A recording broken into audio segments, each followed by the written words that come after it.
Hello दोस्तों, स्वागत है एक बार फिर से आप सभी का डेली खबर टीम में। तो दोस्तों आज हम आपके लिए लेकर आए हैं देश और दुनिया की 10 बड़ी खबरें। इससे पहले दोस्तों वीडियो आप सभी को अच्छी लगे तो वीडियो को दिल से लाइक कर चैनल को सब्सक्राइब जरूर कर लें। इसी बीच पहली खबर में आपको बताएंगे गुजरात विधानसभा चुनाव में वोटिंग से ठीक पहले मोदी को लगा बड़ा झटका। बीजेपी के पूर्व मंत्री जय नारायण व्यास ने भाजपा से दिया इस्तीफा, कांग्रेस पार्टी में हुए शामिल। वहीं दोस्तों अगली खबर में आपको बताएंगे हरियाणा पंचकुला जिला परिषद चुनाव में भाजपा का सुपड़ा साफ। बीजेपी 10 सीटों पर नहीं खोल पाई खाता, 10 की 10 सीटों पर कांग्रेस ने जीत की हासिल। वहीं दोस्तों अगली खबर में आपको बताएंगे बीजेपी नेता शुभेंदु अधिकारी ने ममता बनर्जी को दी चेतावनी, कहा बंगाल में लागू होगा CAA, दम है तो रोक कर दिखाए ममता बनर्जी। वहीं दोस्तों अगली खबर में आपको बताएंगे असदुद्दीन ओवैसी ने दिल्ली के CM केजरीवाल पर साधा निशाना, कहा मुसलमानों को केजरीवाल ने पूरे देश में किया बदनाम।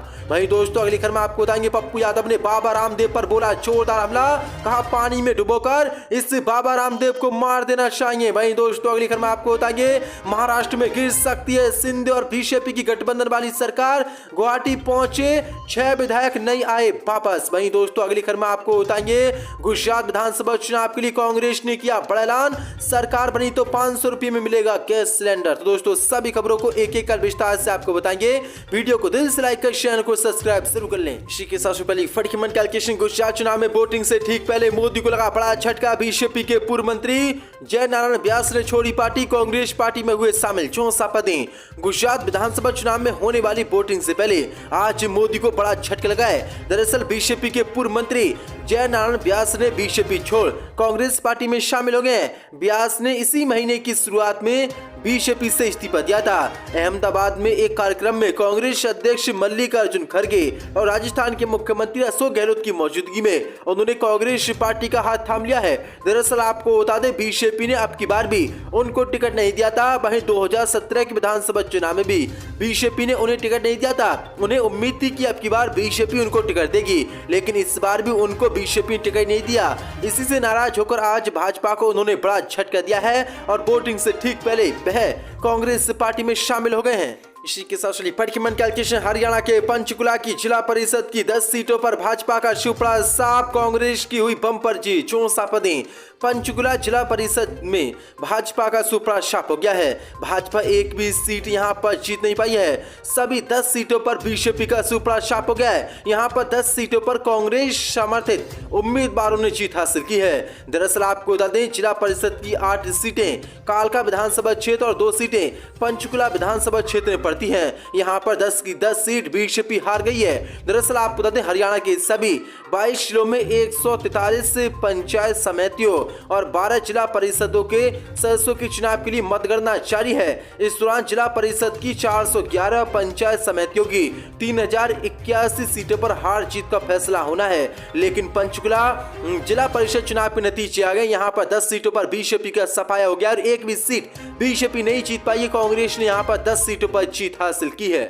इसी के साथ बीजेपी नेता शुभेंदु अधिकारी की ममता बनर्जी को चेतावनी, कहा बंगाल में लागू होगा CAA, दम है तो रोक कर दिखाएं। 64 पदें। पश्चिम बंगाल में बीजेपी नेता शुभेंदु अधिकारी ने CM ममता बनर्जी को राज्य में मुस्लिम विरोधी कानून नागरिकता संशोधन CAA को लागू करने से रोकने की खुली चुनौती दी है। उत्तर 24 परगना जिले के ठाकुर नगर में एक जनसभा को संबोधित करते हुए शुभेंदु अधिकारी ने कहा कि नागरिकता संशोधन अधिनियम को पश्चिम बंगाल में लागू किया जाएगा। अधिकारी ने कहा कि CAA अधिनियम ये नहीं कहता कि किसी की नागरिकता छीन ली जाएगी अगर कोई कानूनी दस्तावेजों के साथ वास्तविक निवासी है। उन्होंने कहा कि हमने CAA के बारे में कई बार बात की, नागरिकता संशोधन अधिनियम को राज्य में लागू किया जाएगा।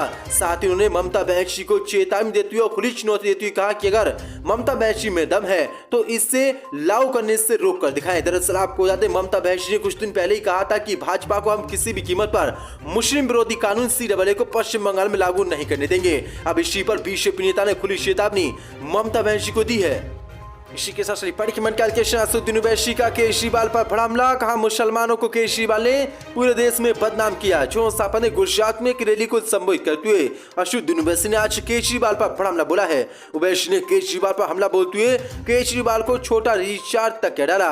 गुजरात चुनाव के दौरान ओवैसी ने केजरीवाल पर आरोप लगाया कि केजरीवाल ने कोरोना काल में मुसलमानों को बदनाम करने का काम किया था। ओवैसी ने केजरीवाल को झूठा बताया। ओवैसी ने कहा कि इस शख्स ने मुसलमानों को पूरे मुल्क में बदनाम किया। जब मुल्क में कोविड शुरू हुआ था तब सबसे पहले मुसलमानों को बदनाम करने का काम किया, तबलीगी जमात को बदनाम किया गया। जहांगीरपुरी में जब गड़बड़ हुई तो वहां पर बिल्डोजर चलवा दिया। ओवैसी ने कहा कि मोदी जी टोपी नहीं पहनते और केजरीवाल जिससे मिलते हैं उससे टोपी पहना देते हैं। उन्होंने कहा कि बिल्किस बानो के मुद्दे पर केजरीवाल का मुंह नहीं खुलता, यूनिफॉर्म सिविल कोड पर वो कुछ नहीं बोलता। ओवैसी ने कहा कि ये केजरीवाल थे जिसने कोविड की पहली वेव के दौरान तबलीगी जमात को सुपर स्प्रेडर कहा था। हाईकोर्ट में जब केस गया तो अदालत ने उनको झूठा साबित कर दिया, इसलिए इस केजरीवाल को कोई वोट ना दे। ये वोट कटवा है और इसने मुसलमानों को बर्बाद किया है और बदनाम किया है।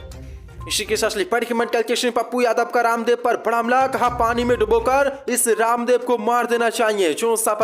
महाराष्ट्र के नासिक में पिछले दिनों बाबा रामदेव के द्वारा महिलाओं को लेकर दिए गए विवाहित बयान पर सियासी बवाल मच गया है। इसको लेकर अब जन अधिकार पार्टी के सुप्रीमो और पूर्व सांसद पप्पू यादव ने बाबा रामदेव पर बड़ा हमला बोला है। उन्होंने तो यहाँ तक कह दिया कि ऐसे लोगों की पानी में डुबोकर जान लेनी चाहिए। दरअसल आपको बता दें, महाराष्ट्र में बाबा रामदेव ने कार्यक्रम के दौरान भरी सभा में कहा था कि महिलाएं साड़ी पहनकर भी अच्छी लगती हैं, सलवार कमीज में भी अच्छी लगती हैं और कुछ ना पहने फिर भी अच्छी लगती हैं। अब इसी पर पप्पू यादव ने कहा कि मैं पहले भी कहता आ रहा हूं कि इन बाबा और नागा को पूरी तरीके से प्रतिबंधित कर देना चाहिए। देश में जितने ये बाबा हैं या तो नकली हैं फिर ढोंगी है। कुछ लोगों को अपवाद मान लिया जाए तो पप्पू यादव ने उदाहरण देते हुए कहा कि चाहे राम रहीब, आशा राम हो या फिर नया रामदेव, ये सभी लोग ढोंगी हैं। इन लोगों को पानी में डुबोकर मार देना चाहिए। उन्होंने कहा कि रामदेव तो देश का टैक्स चोरी कर देश को बर्बाद करा, इससे बड़ा कौन फरेबी और झूठा हो सकता है। इसलिए ये भाजपा के साथ बहरूपियों की तरह काम कर रहा है। रामदेव का भ्रष्टाचार, इसका लोकपाल, इसकी इतनी बड़ी कंपनी, सब में भाजपा का साथ है। इसकी पूरी कंपनी फर्जी है, इसकी मैं जांच की मांग करता हूं। जो बड़ी अपडेट है, बड़ा हमला पप्पू यादव ने ये रामदेव पर बोला है। मल्लिकार्जुन खड़गे का भाजपा आरएसएस पर बड़ा हमला, कहा संविधान को खत्म करना चाहते हैं बीजेपी और आरएसएस के लोग। कांग्रेस के राष्ट्रीय अध्यक्ष मल्लिकार्जुन खड़गे ने मध्य प्रदेश में रैली को संबोधित करते हुए कहा कि मोदी सरकार संविधान को तोड़ना चाहती है और खत्म करना चाहती है। बाबा साहब अंबेडकर ने कहा था कि हम सबको मिलकर संविधान को बचाना है, अगर नहीं बचाएंगे तो फिर हम गुलाम बन जाएंगे।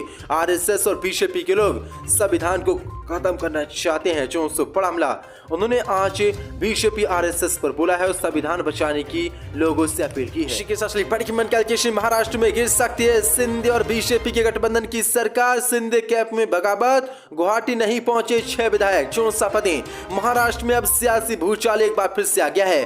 दरअसल महाराष्ट्र में शिंदे कैंप में बगावत शुरू हो गई है। दरअसल गुवाहाटी पहुंचे 6 विधायक अभी तक वापस नहीं आए हैं। महाराष्ट्र के मुख्यमंत्री एकनाथ शिंदे अपने गुट के विधायकों, सांसदों, उनके परिवारों के साथ शनिवार को गुवाहाटी पहुंचे।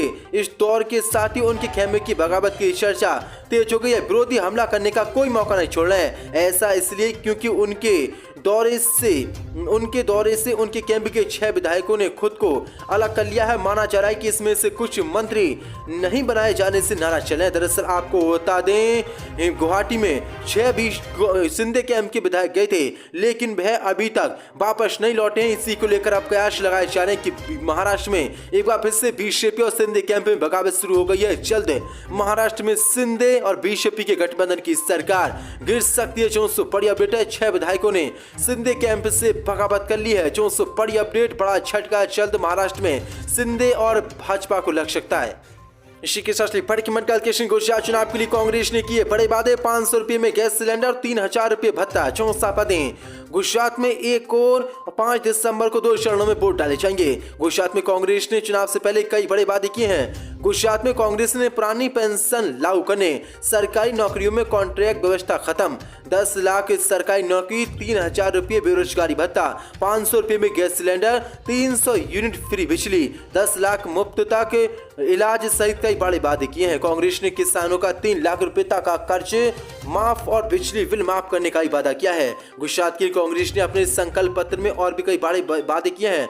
गुजरात में कांग्रेस ने कोरोना पीड़ित परिवारों को 4 लाख रुपए का मुआवजा, केजी से पीजी तक लड़कियों के लिए मुफ्त शिक्षा, 3000 सरकारी अंग्रेजी स्कूल, इंदिरा रसोई योजना, 8 रुपये में भोजन, दुग्ध उत्पादकों को प्रति लीटर 5 रुपए की सब्सिडी और किडनी, लीवर और हार्ट ट्रांसप्लांट की फ्री जैसे वादे किए हैं। गुजरात में 2 चरणों में होने वाले मतदान को लेकर तमाम पार्टियां गुजरात में एक्टिव मोड में आ रही हैं। गुजरात में इस बार त्रिकोणीय मुकाबला देखने को मिल सकता है, क्योंकि इस बार गुजरात चुनाव में आम आदमी पार्टी की एंट्री हो चुकी है। वहीं अशोक यूनिवर्सिटी भी चुनाव लड़ रहे हैं, लेकिन ये बड़े ऐलान कांग्रेस पार्टी ने किए हैं और ऐलान कर दिया है कि जैसे ही हमारी गुजरात में सरकार बनेगी 500 रुपये में गैस सिलेंडर दिया जाएगा, जो कि अब 1000 से